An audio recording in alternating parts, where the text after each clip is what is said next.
కించపరచకూడదు. మనం అపోస్తులు ప్రవక్తలు దాని మీద కట్టారు. ఎలా కట్టారంటే దేవుని నామమున సువార్త ప్రకటించారు, తెలియని వారికి జ్ఞానాన్ని పంచారు. వారు పొందుకున్న అభిషేకం అనేకుల మీద చెయ్యి పెట్టి ప్రార్థన చేయగా, వాక్యోపదేశం చేయగా, సువార్త ప్రకటించగా వారికి ఉన్న సమస్యల నుండి విడుదల వచ్చింది. అనారోగ్య సమస్యల నుండి విడుదల వచ్చింది, కరువు సమస్యల నుండి విడుదల వచ్చింది, జ్ఞానం లేని వారికి జ్ఞానం వచ్చింది, ఆత్మ లేని సంఘాలకు ఆత్మ వచ్చింది.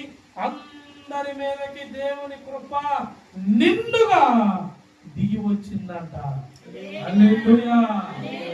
అదే అపోస్తుల ప్రవక్తల ద్వారా దేవుడు చేపించిన పని, గొప్ప కార్యం.